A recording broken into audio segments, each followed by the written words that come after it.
জামিন পেল অভিযুক্ত বিজেপি নেতা প্রকাশ চন্দ্র দে। শুক্রবার সন্ধ্যায় কোচবিহার জেলা সংশোধনাগার থেকে ছাড়া পেল বিজেপির মণ্ডল সভাপতি। দিন কয়েক আগে বিজেপি কার্যালয়ের সামনে সংঘর্ষ বাধে বিজেপি এবং তৃণমূল ছাত্র পরিষদের। ঘটনায় আহত হয় দুই পক্ষের বেশ কয়েকজন। সেই ঘটনায় তৃণমূলের অভিযোগের পরিপ্রেক্ষিতে গ্রেফতার করা হয়েছিল বিজেপি নেতা প্রকাশ চন্দ্র দেকে।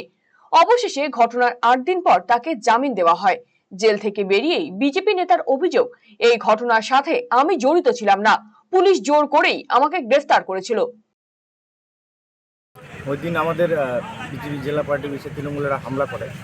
তারপর সব কিছু ঠান্ডা হওয়ার পরে আমি একটু বেরিয়েছিলাম পার্টি অফিস থেকে। আমি তো সবসময় পার্টি অফিসের ভেতরেই ছিলাম, কারণ যেভাবে হামলা করেছিল ওরা, তো পার্টি অফিসে সবাই ভেতরেই ছিল, বাইরে কেউ ছিল না।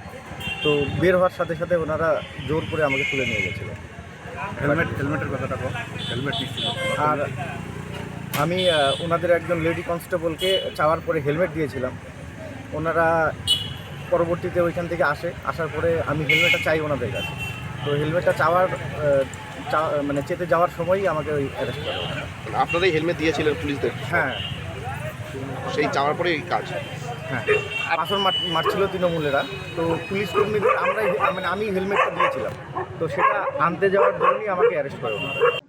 রায়গঞ্জবাসীদের জন্য সুখবর। যারা দীর্ঘদিন ধরে পেটের সমস্যায় ভুগছেন তাদের জন্য রায়গঞ্জ দিশারিতে আসছেন ব্যাঙ্গালোরের প্রখ্যাত গ্যাস্ট্রোএন্টারোলজিস্ট ডাক্তার ইরশাদ আলী, এইচএমডি, ডিএনপি। এখন থেকে প্রতি মাসের নির্দিষ্ট দিনে ডাক্তারবাবুকে দেখাতে আজই যোগাযোগ করুন দিশারি হেলথ কেয়ার, উকিলপাড়া, রায়গঞ্জ শাখায়। যোগাযোগ করুন 7477785509 এই নম্বরে এবং 7477785512 এই নম্বরে।